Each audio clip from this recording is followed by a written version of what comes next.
Hey everyone, back with you. Just wanted to do a video here on the Russian situation.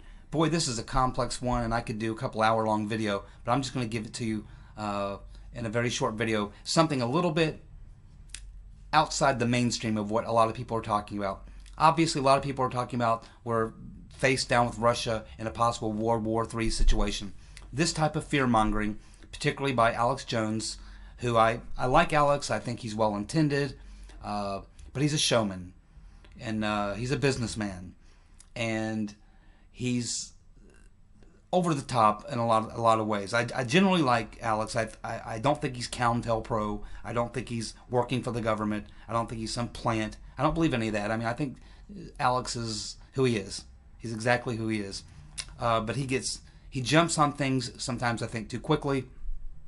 He wants to offer this analysis on something 5 minutes after it happens without waiting for all the information to come out. And he ends up bouncing around, having to change his position and stretch his position. And that's why I don't do that type of stuff. I don't do this, the sensationalism. I don't do the clickbaiting. I don't do the sensationalism. That's why I hope people come and watch my videos, because I don't engage in any of that.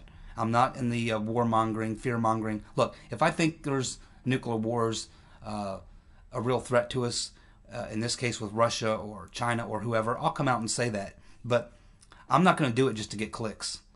You know, it's just not going to happen. That's not why I'm doing this at all. I want to offer solid, sound, rational, reasonable, common sense political analysis. Give you my honest opinion on what I think based on my 30 years of researching this stuff, studying this stuff, being in the military, studying military history, world history, thousands and thousands of hours, hundreds and hundreds of books, a lot of time dedicated to this topic.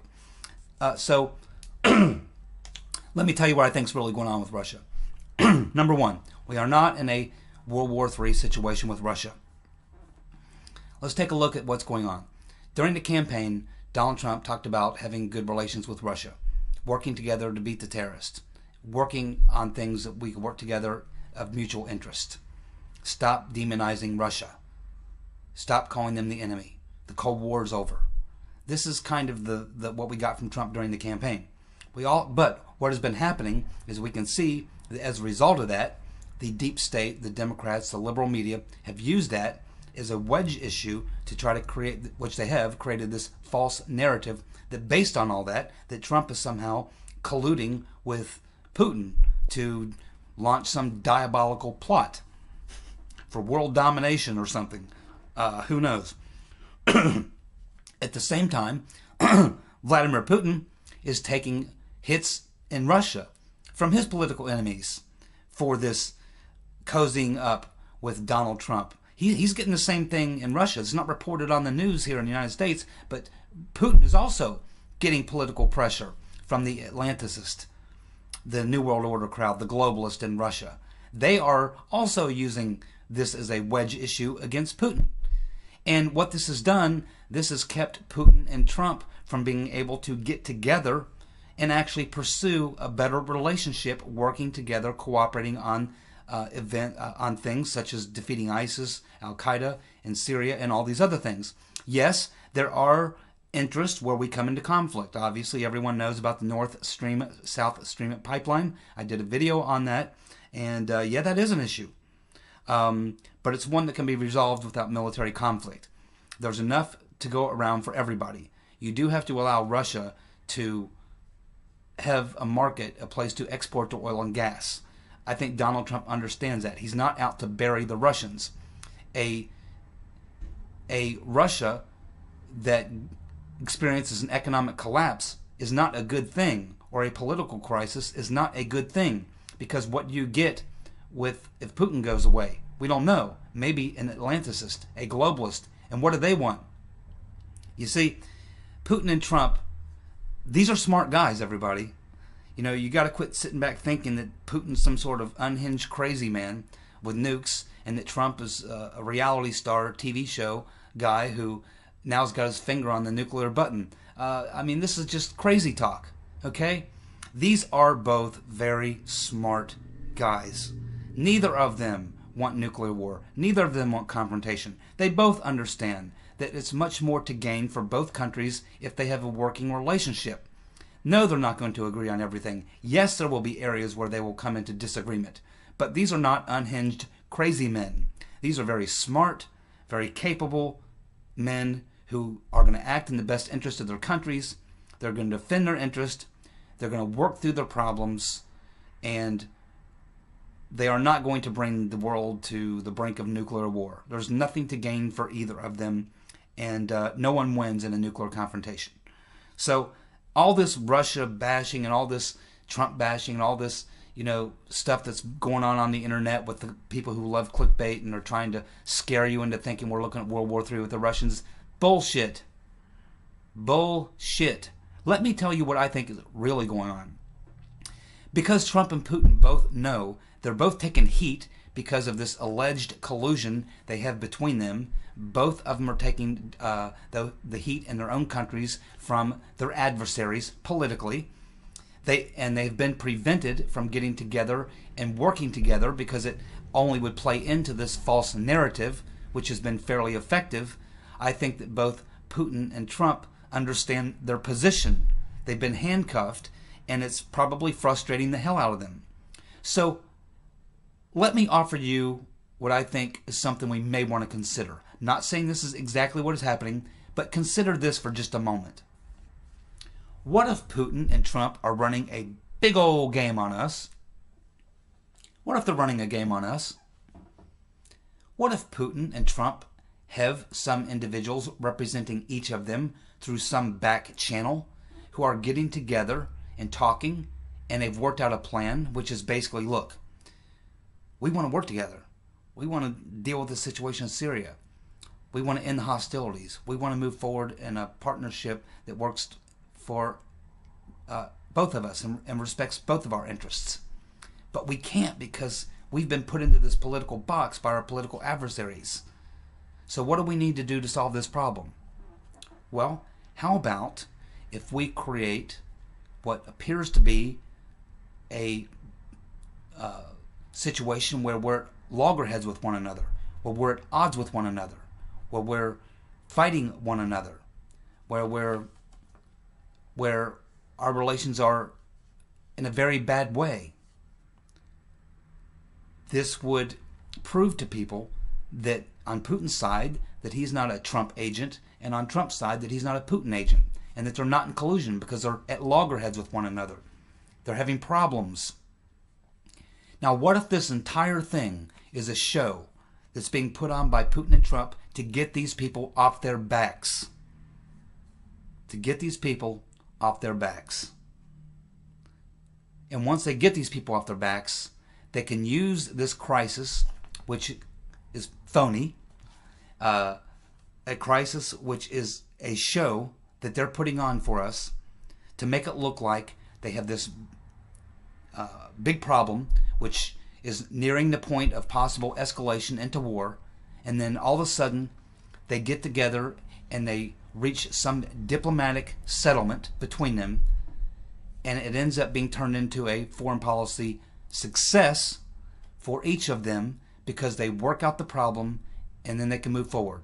They will have done two things. Number one, both will have neutralized this false narrative that's being used against them by their adversaries domestically. They will have neutralized that argument because they will have proven that, or shown through this show, that they aren't buddies, they're at loggerheads, there's issues, possible conflict. All this narrative that will have been created will now be gone because of this that they've created. And out of that, they also get the benefit of having reached a diplomatic resolution which staves off any this idea that we're going to have a direct conflict which could evolve into World War III, if you believe the clickbaiters. Think about what a brilliant stroke, foreign policy stroke, that this would be for both Putin and Trump. It would accomplish two things. It would get their adversaries off their back and destroy the Russian-Putin collaboration narrative. It would also result in them being able to both have a foreign policy diplomatic victory. This entire thing could be a show that's being put on by Putin and Trump, working together using back channel operators to communicate this for them. This could be an entire show. A brilliant political stroke by two very intelligent men who understand the situation they both face. They help each other solve a domestic political problem that they have, and they both get a foreign policy win out of the deal. And then they can move forward and do what Trump and Putin both want to do, which is to have a good relationship, find as many areas of agreement as possible, work together on getting rid of the terrorists. Trump can respect their strategic position and their region and their backyard, which is primarily Ukraine and Crimea, because you haven't heard Trump talking about pushing him out of Crimea. You haven't heard Trump you haven't heard the Trump administration pumping tons of money and weapons into Ukraine like we were doing under Obama. None of that has happened. That's all been backed off. You don't hear anything about it. So there's a lot of things that if we analyze the overall picture of what's going on between Trump and Putin, it looks a lot more to me like there's some sort of a brilliant political strategy going on that's probably been put together by Trump and Putin working together to destroy this Russian-Putin collaboration narrative, at the same time to deliver a foreign policy victory for both of them and allow them both to now move forward and pursue policies and agreements and cooperation together on things that they're both trying to accomplish for the benefit of the countries and for the regions. So this is just something I think that we should consider. If you're one of those people that is not getting any sleep, if you're nervous because you believe all the clickbait and all the fear mongering and all the stuff that's going on, oh no, we're headed to World War III with Russia and all this type of stuff, stop it. Okay? Just stop it. And consider a little deeper focus on the big picture and what the interests really are, because remember, countries are always guided by their own interest. Trump and Putin understand what the real interests are. And Trump didn't just suddenly overnight wake up and start hating Putin. Putin didn't suddenly wake up and start hating Trump. These guys are trying to find a solution to a political problem they both have and to a foreign policy problem they both have. And if what I'm saying is correct, it's going to be a huge diplomatic victory for both Putin and Trump, and they will destroy the narrative that's been used against them by their adversaries who want to perpetrate and continue this anti-Putin, anti-Russia strategy, which has produced nothing but frustration for the Russians and a lot of financial difficulties for the Europeans because of these sanctions and all these sorts of things. So I think it's certainly reasonable to consider that what we're getting is some sort of a back channel communication between Putin and Trump to create this artificial crisis to rid both of them of a difficult domestic agenda that's being run on them, a game that's being run on them, and that they may have outsmarted everybody, and in doing so given both of them a huge political success both domestically and on the international stage. Certainly we should consider this, shouldn't we? I think so. Y'all have a good day. Thank you.